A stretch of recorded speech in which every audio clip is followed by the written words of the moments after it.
আমার চ্যানেলে সবাইকে স্বাগত জানিয়ে আজ একটা হেলদি অ্যান্ড টেস্টি রেসিপি আপনাদের সাথে শেয়ার করতে চলেছি। ডালিয়ার খিচুড়ি প্রায় প্রত্যেকেই আমরা বাড়িতে বানিয়ে থাকি। আমি কিভাবে এই রেসিপিটা বানাই সেটাই এই ভিডিওর মাধ্যমে আপনাদের সাথে শেয়ার করতে চলেছি। আশা রাখছি আপনাদের ভিডিওটা ভীষণই পছন্দ হবে। ভিডিও ভালো লাগলে লাইক, শেয়ার আর কমেন্ট করতে ভুলবেন না। এখনো যদি এই বন্ধু চ্যানেলটি সাবস্ক্রাইব করে না থাকেন তো প্লিজ বন্ধুরা অবশ্যই চ্যানেলটি সাবস্ক্রাইব করে পাশে থাকা বেল আইকনটা প্রেস করে দেবেন, যাতে আগামী দিনের সমস্ত ভিডিওর নোটিফিকেশন আপনাদের কাছে খুব সহজেই পৌঁছে যায়। আসুন দেরি না করে দেখে নেওয়া যাক আমাদের আজকের ইয়ামি অ্যান্ড হেলদি রেসিপি ডালিয়ার খিচুড়ি। ডালিয়ার খিচুড়ি বানাবার জন্য এখানে আমি 1 কাপ ডালিয়া নিয়ে নিয়েছি। এটা আমি কড়ার মধ্যে দিয়ে দিলাম। সেই সাথে এখানে 1/4 কাপ মুগ ডাল আমি ব্যবহার করেছি। এটাকেও আমি ডালিয়ার সাথে একসাথেই ভেজে নেব, তাই এটাকেও দিয়ে দিলাম। দুটো উপকরণকে হালকা একটু লালচে করে ভেজে নিতে হবে।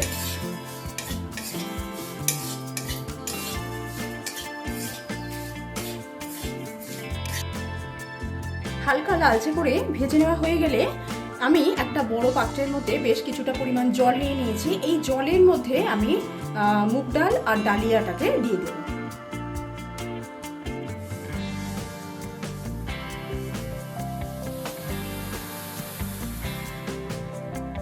মিনিট 5 আমি এই জলের মধ্যে এগুলোকে রেখে দেব। এবার ওই কড়ার মধ্যে আমি কিছুটা পরিমাণ সর্ষের তেল দিয়ে দিলাম, সামান্য পরিমাণ। সেই সাথে প্রায় 1 টিস্পুনের মতো ঘি এতে আমি অ্যাড করে দিচ্ছি। সর্ষের তেল আর ঘি এই দুটো মিশিয়ে আজকে আমি এই রেসিপিটা তৈরি করব। তেল গরম হয়ে গেলে এর মধ্যে ফোড়নের জন্য দিয়ে দিলাম গোটা জিরে, একটা শুকনো লঙ্কাকে মাঝখান থেকে ফাটিয়ে দিয়ে দিলাম।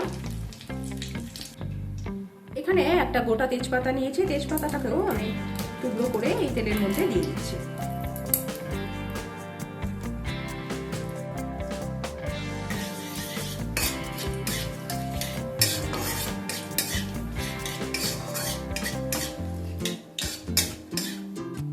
ফোড়ন ভেজে নেওয়া হয়ে গেলে প্রথমে আমি এর মধ্যে একটা মিডিয়াম সাইজের টুকরো করে কেটে রাখা পেঁয়াজ অ্যাড করে দিলাম।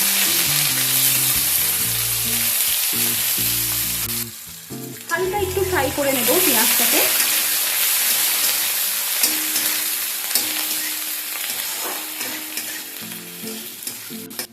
হালকা করে পেঁয়াজ ভেজে নেওয়া হয়ে গেলে এর মধ্যে আমি ছোট ছোট টুকরো করে কেটে রাখা বেশ কিছু গাজর দিয়ে দিচ্ছি।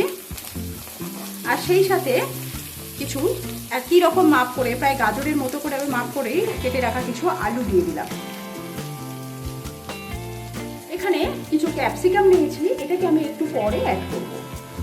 আপনারা এই রেসিপিটা বানাতে আপনাদের মনের মতো যে সবজি দিতে ইচ্ছা করে সেই সবজি দিয়েই বানাতে পারেন। বিন অ্যাড করতে পারেন, অথবা ফুলকপি বা শীতকালে যখন মটরশুঁটি ওঠে সুন্দর, সেই মটরশুঁটিটাকেও আপনারা এর মধ্যে অ্যাড করতে পারবেন। এবার এই সবজিগুলোকে হালকা একটু ভেজে নেব। আলু আর গাজর একসাথে অল্প কিছুক্ষণ ভেজে নেওয়ার পর এখানে অর্ধেক করে ভেঙে রাখা কিছু কাজু অ্যাড করে দিচ্ছি। সেই সাথে কিছু কিশমিশও অ্যাড করে দিচ্ছি। এটা পুরোপুরি অপশনাল, আপনারা না চাইলে না দিতে পারেন। এগুলোকেও একসাথে হালকা একটু ভেজে নেব।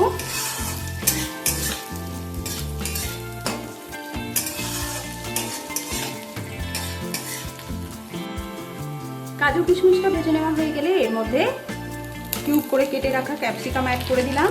সেই সাথে বেশ কিছু কাঁচা লঙ্কাও মাঝখান থেকে যেগুলোকে কাটিয়ে নিয়েছি সেগুলোকেও অ্যাড করে দিলাম। এবার সমস্ত কিছু আরও সামান্য একটু সময় নিয়ে নাড়াচাড়া করে নেব।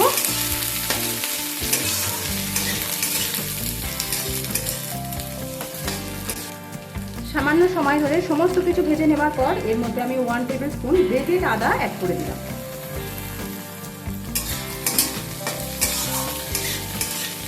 হালকা করে আদাটাকেও একটু ভেজে নেব।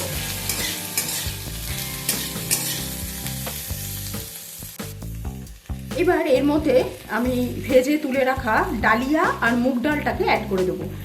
যে জলের মধ্যে তুলেছিলাম সেই জলটাকে চেঞ্জ করে ফেলে দিয়েছি, আরও 2 বার জল চেঞ্জ করে ভালো করে এগুলোকে ধুয়ে নিয়ে নিয়েছি। এবার এটা আমি এর মধ্যে অ্যাড করে দিচ্ছি।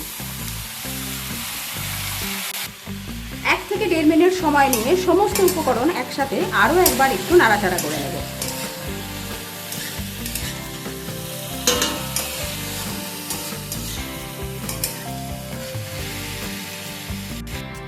একসাথে সমস্ত উপকরণ সুন্দরভাবে ভেজে নেওয়ার পর আমি এর মধ্যে জল অ্যাড করে দিচ্ছি।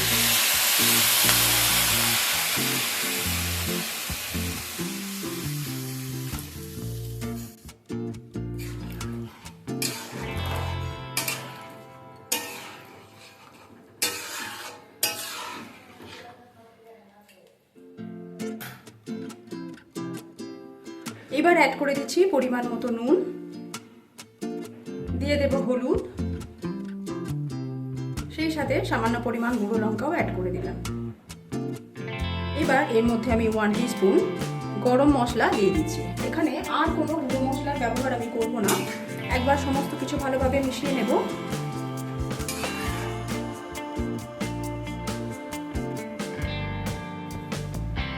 জল ফুটতে শুরু করে দিলে আমি গ্যাসের ফ্লেমটাকে একদম কম করে দিয়ে এটাকে কভার করে দিয়ে প্রায় 15 মিনিট আমি এইভাবে রান্না করে নেব। টোটাল 20 মিনিট সময় আমি এটাকে চাপা দিয়ে রান্না করে নিয়েছি। মাঝে মাঝে অবশ্যই কিন্তু একবার ঢাকনা খুলে নেড়ে দিতে হবে, নাহলে তলায় লেগে যেতে পারে। আর পরে আমার একটু জল অ্যাড করতে হয়েছে, তো সেক্ষেত্রে আমি জলটাকে গরম করে তারপর এতে প্রায় 1 কাপের মতো জল আমি অ্যাড করে দিয়েছি। তৈরি হয়ে গেছে আমার আজকের রেসিপি হেলদি অ্যান্ড টেস্টি ডালিয়ার খিচুড়ি।